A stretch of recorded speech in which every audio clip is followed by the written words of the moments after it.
Hello guys and welcome back to the Motor Recon podcast. I'm your host Adam. I'm joined again today by Rob.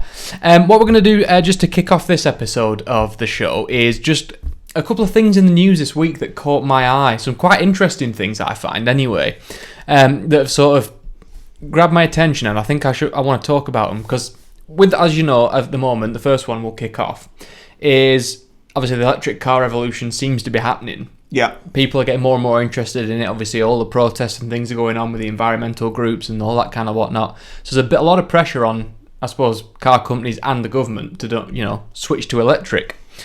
And the first story that sort of caught my eye was Dyson. Now, as everyone will know them, they are famous for making vacuum cleaners. But they've cancelled their electric car program.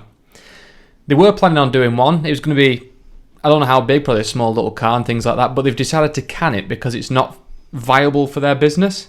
Yeah, it is interesting because obviously I think one of the most recent, one of the parallels you can draw with this one is Tesla, as in it's a company that is new to the car game and they've joined straight in with electric. Yeah. Whereas I think the trouble with a newcomer coming into the car market is that you're up against well-established brands. Yeah. And obviously all of the technology and the lessons that they've learned over however many years have been in the game. I think it's a very hard industry to get into on a mass scale. I completely agree. And I think, like you say, it is one of the hardest industries to break into. It's extremely expensive, especially to get your cars sort of homologated for different markets and things like that, for safety tests and whatnot. Not necessarily emissions, obviously, because it's electric. But they spent a lot of money on it. I mean, it was around £2.5 billion project that they put in. So they put up a lot of cash. And now they've decided to axe it.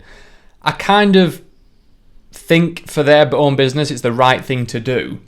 But it's also, there's a lot of other newcomers coming in. I think, will any of those follow suit? Like, you've got Rivian in America that's also up and coming. I think Apple were planning on it. They're quite secretive, so I'm not sure if that project was carrying on, or they might even tech this one up, you never know. Buy it off them because half of it's already done. Well, I think just carry on. Not to mention all of the Chinese companies that obviously will be quite keen to get into the game as well. Well, they're already well established in China. It's just pushing...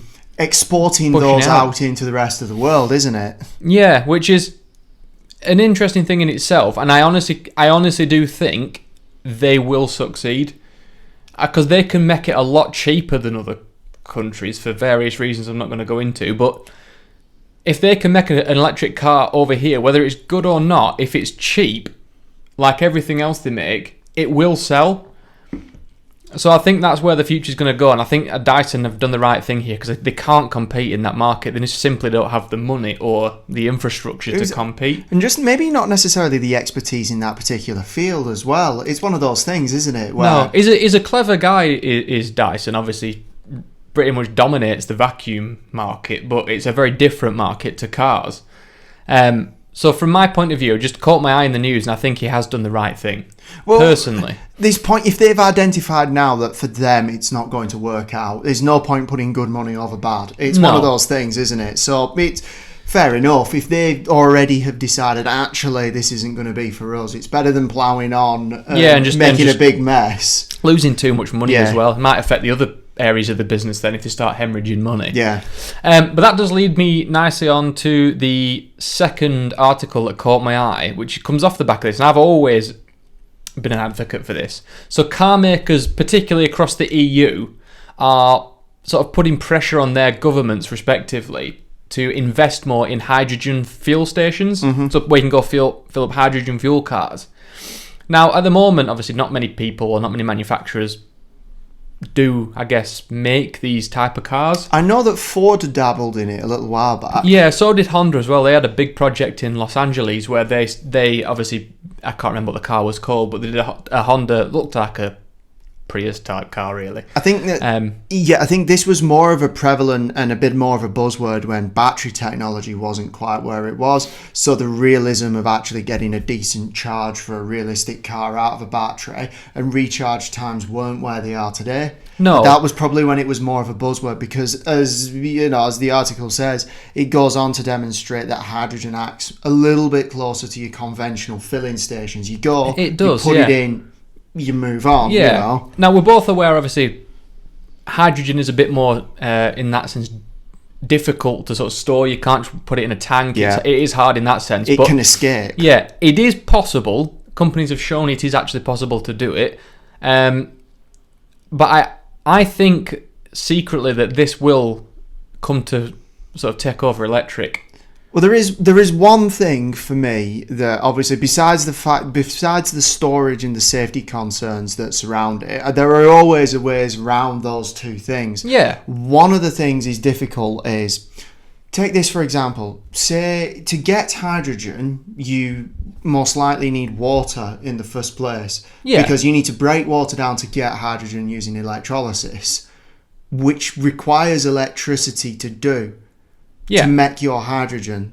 So one of the common arguments is, why not just use that electricity and just put it straight into the cars by rapid charging points? Cut out the middleman. If you're having to use energy to create potential energy with hydrogen, kind of defeats the point. Yeah, and I think the only argument for it at the moment, obviously with solid state batteries coming in, that this argument will probably become irrelevant. Yeah. But obviously now you're putting a lot of energy into sort of building lithium batteries, with obviously all the mining and the shipping and then the processing the lithium to put it into the batteries and all that kind of whatnot. That obviously takes a lot of energy in itself. It's a very pollutant thing to do. And with hydrogen, obviously, it is the most abundant substance in the universe, let alone very much so, on yes. Earth. So you can pretty much create it from anything, should you wish. Water is the most common source, and obviously it's the one thing with global warming we're guaranteed to have a ton of. Pardon my language, but it's all right. We're going to have a lot of water, purely because obviously with rising sea levels, maybe we do want to get rid of some of it, turning it into hydrogen, desalination plants, whatever. The point is, it's interesting. I did a paper on this when I was at university a little while back. I had a look at hydrogen fuel as a potential option. And one of the things I always struggled to get my head around was the fact that obviously to create hydrogen you need to use energy. So it does breed the question, why don't we just use that energy we would have to use to make hydrogen and just put it straight into an electric car? The big argument, like you said at the moment, is obviously, even still now, while batteries can charge quicker, this is exactly the same as petrol. Yes. You pull up, 2 minutes, bam, your tank's full, and you carry on. It has roughly the same range as fuel. The only emission you get out of the exhaust is water. Yes. Yeah. So you actually are getting more water out of... Well, we were discussing before this podcast took place, obviously, this isn't the first time we've seen hydrogen knocking about. And one of the most memorable times I saw hydrogen was a while back now, when Aston Martin had a demonstration with a racing version of one of their Vantages, which ran on hydrogen. Obviously, it wasn't hydrogen using that to create electricity for batteries, so it wasn't an electric powered car. They just burnt the hydrogen in a combustion chamber like internal combustion vehicles. It's a lot cleaner than burning other fuels like obviously fossil fuels, diesel, petrol, whatever. So there is an argument to be said that hydrogen could be used in that respect, where you could make a cheaper end product by using an internal combustion vehicle which just burns hydrogen. It's technology that's well established and we know our way around. So you can see where I'm coming from, don't you? So it is already there. If BEVs sit at the very top of the tree where it's a little bit more expensive to make them, perhaps these hydrogen-powered vehicles could be a cheaper alternative for people who are still environmentally conscious. Yeah, I honestly think if they can get this, like you say, the infrastructure in place, which to be fair, all they need to do is convert existing petrol stations. Maybe the tanks that they keep the petrol in underground might need some sort of conversion to make sure that they can contain it. And obviously the delivery system would need to be completely leak-proof, which is probably one of the more difficult aspects of this. Well, the ones I've already seen is what they do is, like you put your fuel nozzle in your car at the minute, the hydrogen one, you click it onto the fuel filler cap where it would normally be, you twist and lock it, and it actually has got a sensor on, so once it's locked into place and it knows it's sealed, it then will only start filling. You see, that makes perfect sense. So it's an easy thing to do, because just like you're holding it there, you just click it in turn and you don't even have to hold it. And that's one of the big advantages over electric cars. Convincing people to put hydrogen in is probably easier than convincing them to buy a battery electric vehicle, purely based on the fact that if you sell it to them as well, you're basically turning up to a fuel station, but instead of picking the petrol or diesel pump, you just pick the hydrogen one. Yeah. You're not having to change your life in any way. No, and I think that is where it becomes sort of the natural Yeah. replacement. And also, I know I can't remember, I'm not even going to attempt to pronounce it. It's a gentleman who owns and founded one of the largest electric car manufacturers in China. Even he is saying and pushing for hydrogen to be the future. And that's the guy who owns and runs an electric car company. I personally feel that a mix is good. I know that's like a cop-out answer, but having your hands in both hydrogen electric vehicles and purely electric vehicles leaves our future options open. Yeah, well, to be fair, he is the man who is going to have his fingers in both pies, given the fact that he already owns it, and I think he'll just quite comfortably just have another side company that does the hydrogen ones, if that's the way it's going to go. Yeah. But anyway, we'll move on from there. I think that could actually be a whole episode. Just Very on much that. so. But, so if you're interested, just leave a comment. And just let us know because I know the electric one went down well. So another one just quickly in the news. This one will be an interesting one for the hot hatch fans out there. I'm not sure how official this is, but it seems to have come from Renault themselves that the Renault Zoe, the electric little hatchback that Renault make, they're going to plan on doing like an RS version like they do with the Clios, but this will replace the Clio RS. Doesn't surprise me. No, so the Clio RS essentially will become the Zoe RS. Yes. Now, to me, that makes perfect sense. It does logically. Yeah. Complete logical sense on that front. It's a good-looking little car, I'll give it that. Very much so. I really love the prototype. I thought it looked really smart. Now, the Zoe is around about the same size as what the Clio used to be. Yes. The Clio, it has grown slightly recently. It's still not a big car, but it has grown slightly, and the Zoe is a bit smaller. It's more your Ford Ka size car. Now they did do a concept version of this a while back, which had ridiculous power because it had Formula E engines. I've got the article here. 454 brake horsepower and 0 to 60 in 3.2 seconds, which is obviously absurd, and the production car will probably have nowhere near that. We were discussing what we thought would be a reasonable figure for a power output, and we thought about 200. So it's in the Fiesta ST arena then, isn't it? Yeah. About 200 stock.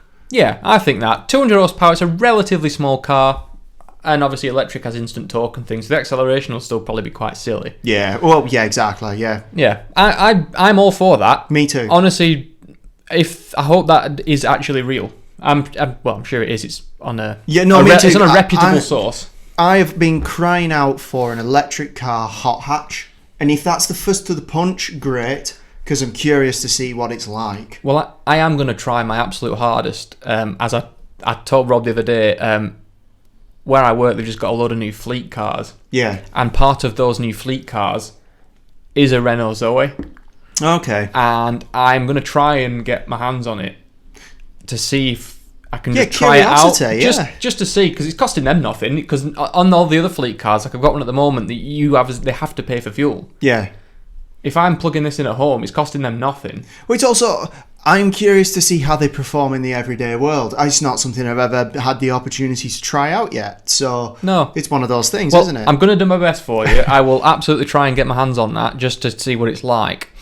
So another one just came out, very interesting for, again, sort of in the hatchback market. It's one of the most dominant hatchbacks ever made. I think you can probably say. I'd probably call it the dominant hot hatch. It's the quintessential hot hatch. So it's the VW Golf. Now the Mark 8 first design drawings have been revealed / leaked online, and obviously this is to be taken with a pinch of salt. The drawings obviously are very concept-ish. It's not too outlandish. Well, it's a Golf, isn't it? No, but I mean, they've not gone mad, have they? No. I think from what we can see, just looking at it, they've gone for a very sleek design there. It's a very sort of coupe-ish rear style. Looks like a slightly longer wheelbase.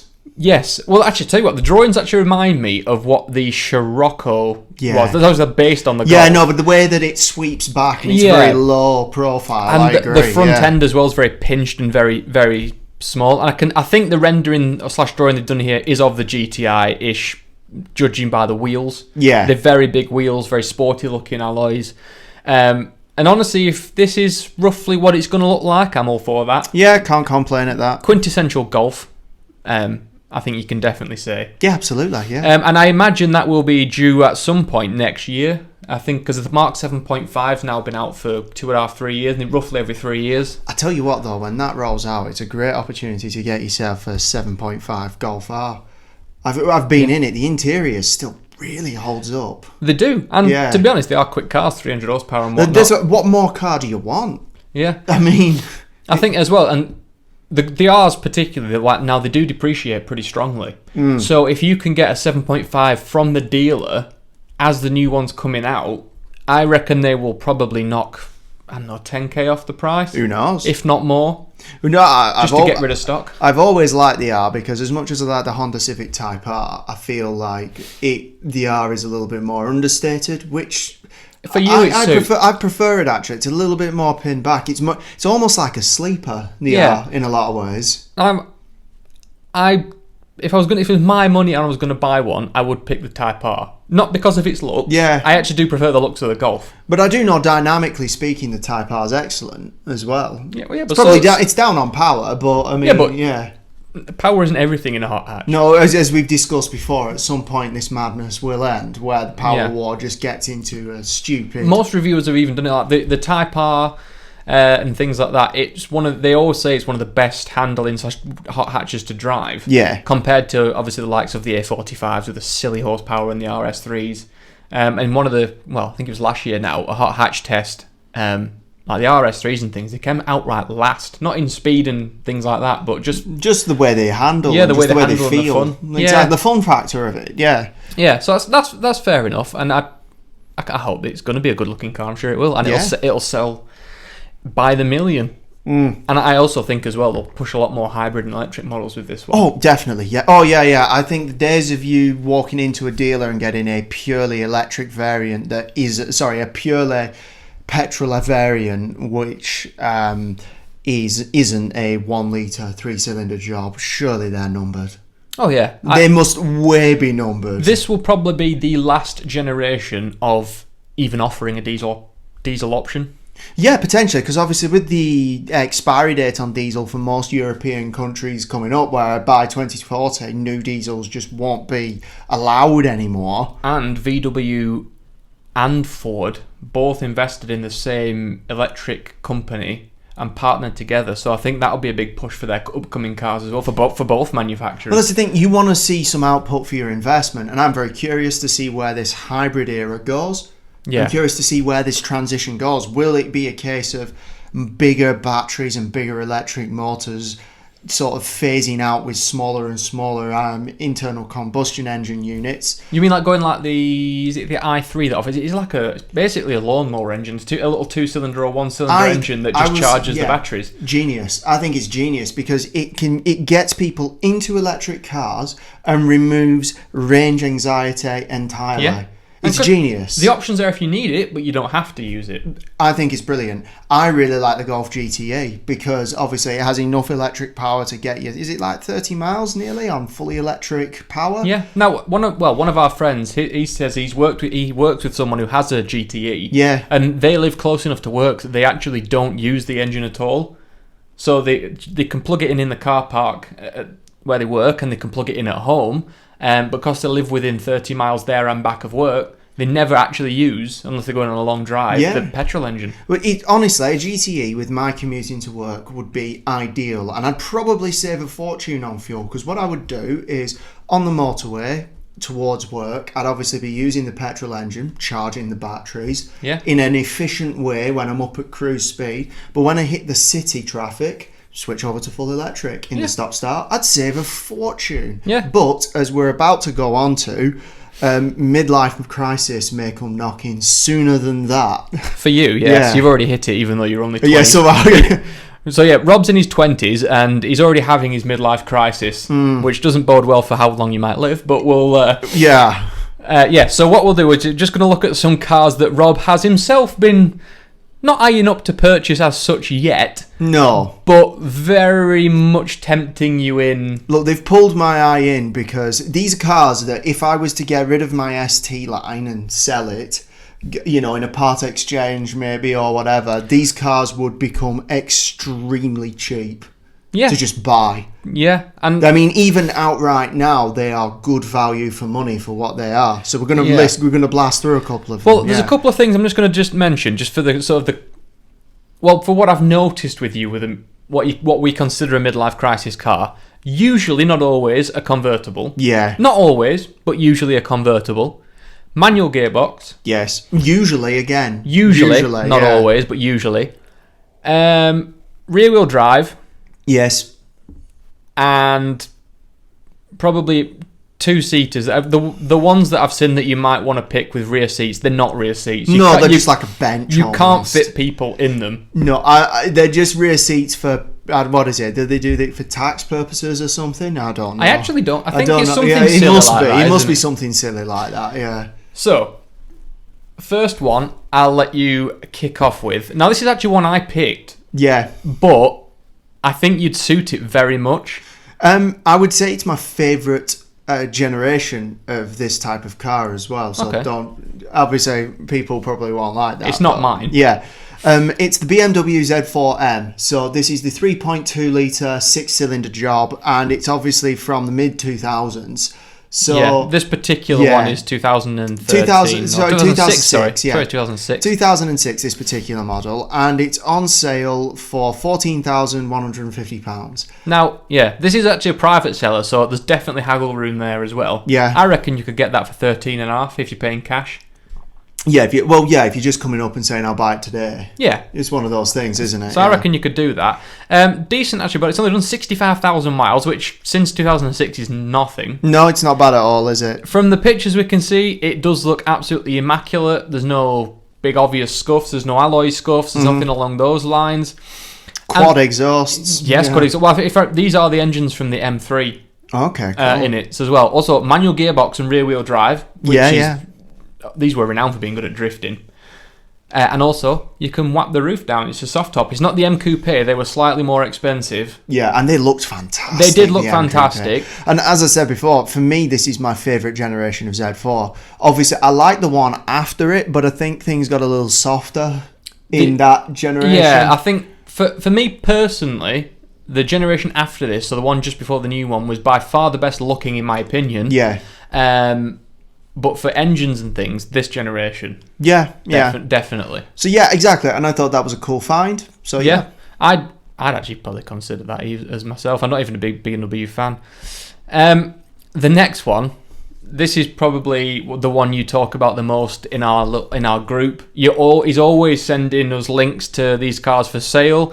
And despite us badgering him to actually buy one, you haven't done it yet. The reason is that I send the links because, Frank, they are outrageously cheap for what you get. It's outrageous. It's daylight robbery. It's a joke. To be fair, I know why they're that cheap. I imagine it's reliability. No, not even just that. The market for a car like this is rather small.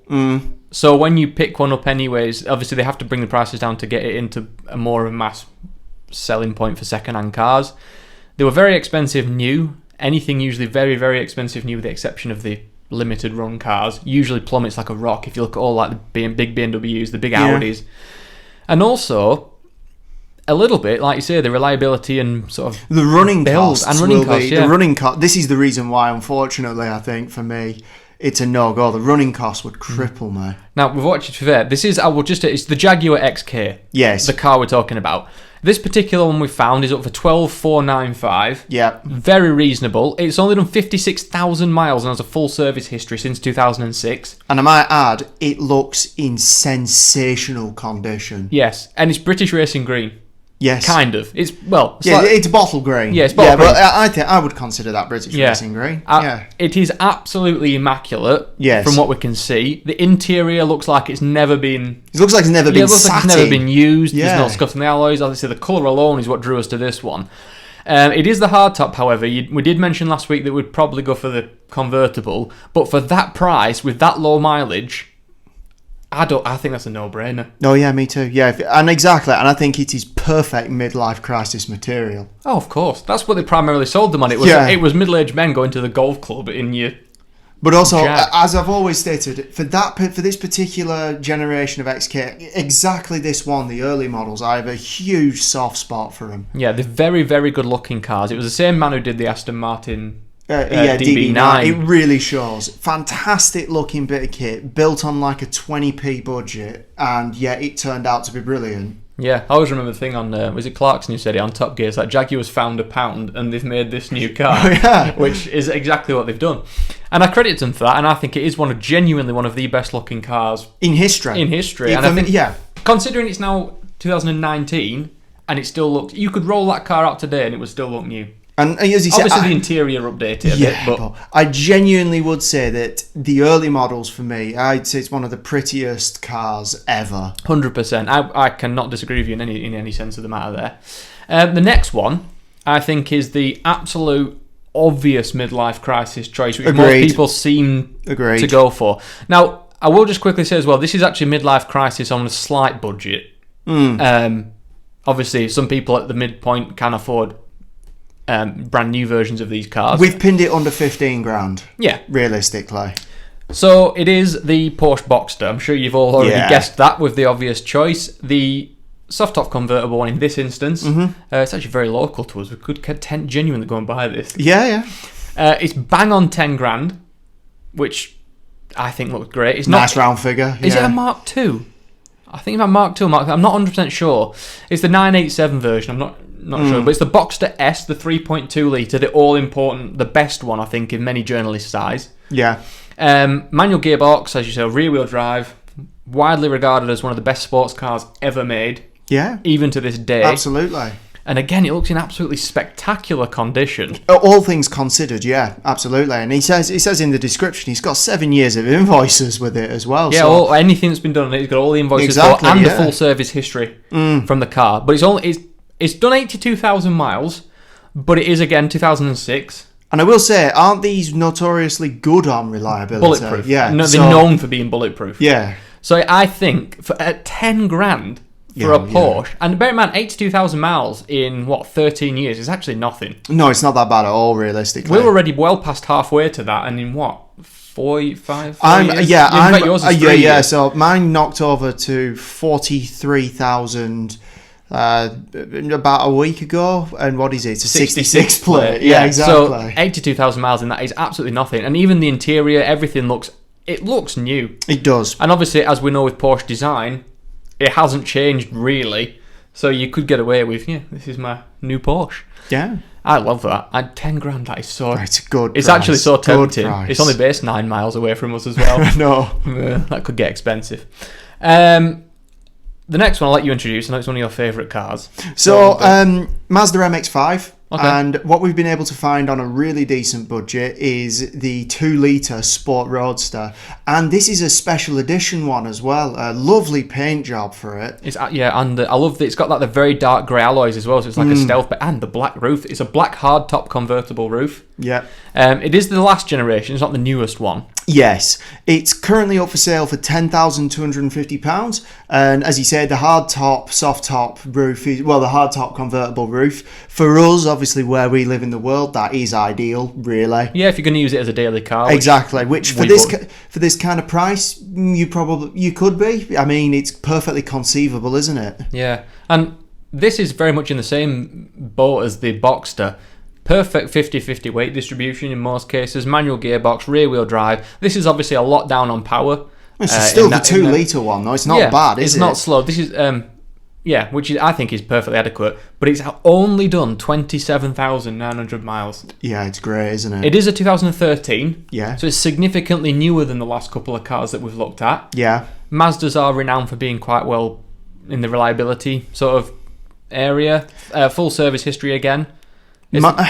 My big difficulty with this particular model is, as nice as it is, I know that one day I would be driving along, having a fantastic Sunday drive out, and coming the other way would be the newer MX-5. And okay, I'm going to be controversial here. I prefer the looks of this. Really, I prefer, particularly the interior on the new one is a huge step forward, obviously. Yeah, but and I think the front end as well. I love the front end. Now you see, and again, I know looks are subjective, so I can't criticise anyone for what they prefer looks wise, but I genuinely prefer the looks of these, but only in the right spec. The trouble with these ones is when you look at it dead on from the front, it has a stupid grin. It does, but with the new one, it's too pinched. Yeah, Grant, the eyes look squid. They look tiny and odd. I agree. Too pinched. It looks like an angry little thing, though. This looks like it's grinning senselessly at something. I mean, don't get me wrong, I actually love the new one. Yeah. I'm not saying that is a bad car, I just prefer this one. I love the little hump on the bonnet. Yeah, I think flared wheel arches, and I would say that this one does it a world of favours with spec. These ones are spec dependent, because you can see them sometimes and they've got tiny little pram wheels. You're like, why on earth would you put that on a what have they called it? It's the graphite edition. Yeah, it looks fantastic. Yeah, I'm not sure how many they made of them. It doesn't give any. I know. It's actually specifically only 500, so it's quite rare. And this is number 34, it says. So somewhere in here, it must have it printed, either in the hand log or whatever. It'll have a number, won't it? So that's cool. It's there. Is it? Oh, yeah, it's there. Yeah. It's just above the screen in the centre. Okay, cool. So it does it. Again, I think that would be a fantastic buy. Oh yeah, absolutely. Okay, so the next two we're going to look at, these are within the same budget, so they are both under 15 grand, which was the limit. One's considerably more stupid than the other. Yeah, these are a bit more of a stupid option if you want to go a bit nuts. So the first one is a Audi TT RS. Now this is a 2009 model. Obviously you're not going to get a new one for that.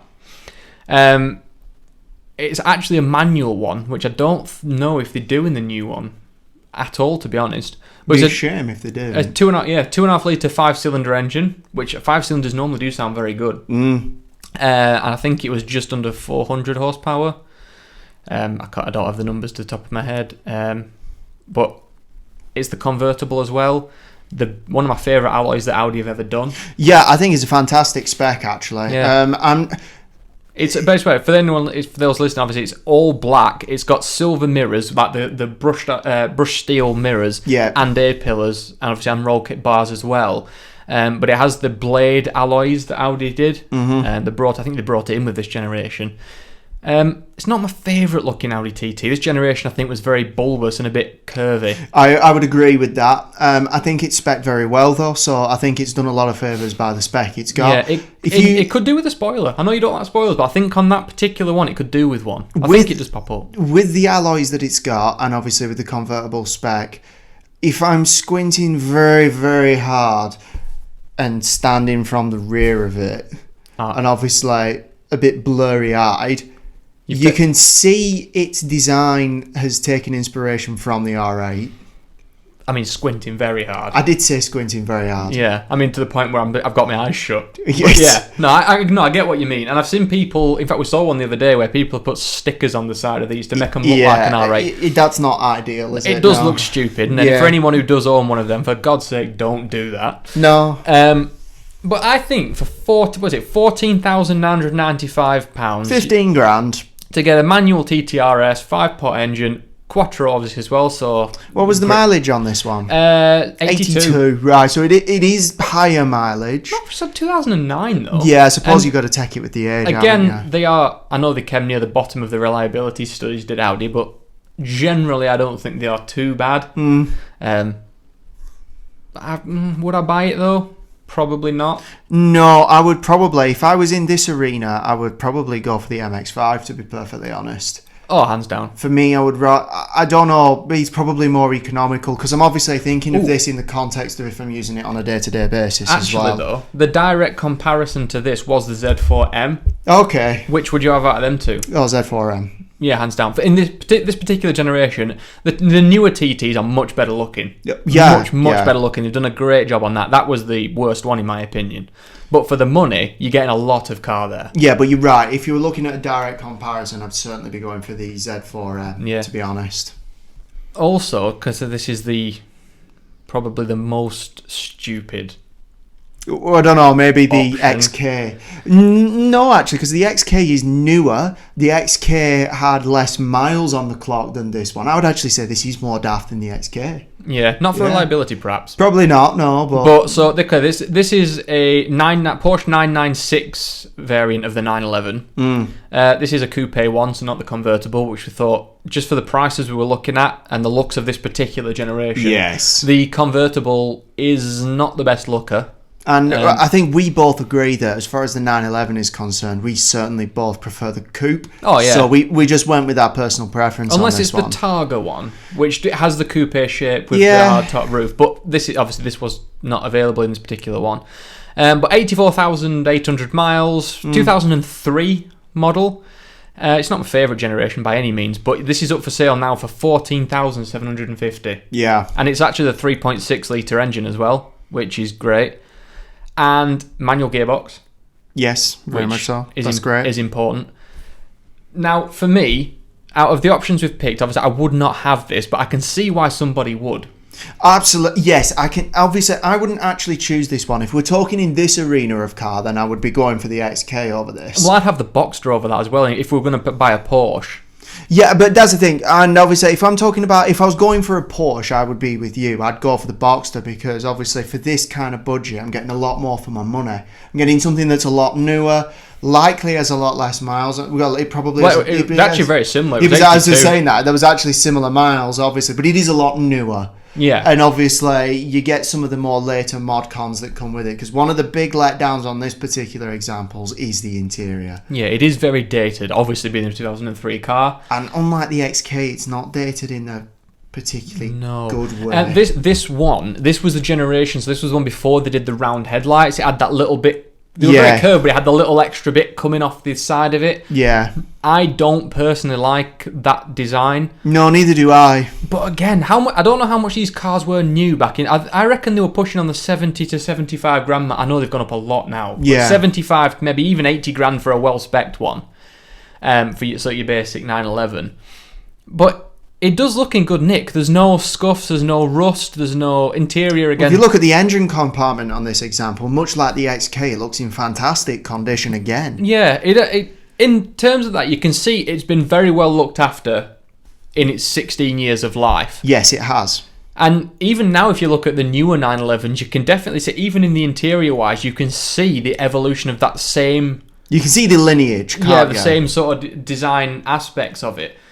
And again, you are getting a lot of car for your money for under 15 grand. Yes, you are, yeah. And obviously, you're buying into one of the most iconic badges in the business with the 911. Yeah, and some of these, and not particularly this model of the 996, I think more the turbos and things like that, are actually starting to creep back up in value. Okay, so they might have bottomed out a little bit. Yeah, because they're becoming now, because these are very analog 911s, obviously, like the proper manual gearbox. Hydraulic power steering. Hydraulic power steering. And I don't think it's this particular model. This is a very base, sort of base spec 911. But I know I wouldn't be disappointed if I was given one of these, or even bought one, in that sense. Out of this particular crop of cars, I don't think I could have it. No, and you're right. If it was my 15 grand on the line, or whatever it was, I would struggle to part with it for that particular generation of 911. No, and I agree. But I think that is a good place to wrap it up. If you do have any ideas for a midlife crisis car, any of the news articles we talked about, obviously leave any comments in the descriptions or in the comments below. All my links are down there. And I think next week we're going to do a little bit of a special one. Sure, is it the end of the season? Well, yeah, kind of. It's come to the 30th episode, so I think we should do a little bit of a special. Yeah, that sounds good to me. So yeah, tune in next week. Keep your eyes peeled. It will be the Friday after this one goes live, and then we will see you then. Yeah, no problem. Right, thank you very much. See you later. Bye bye.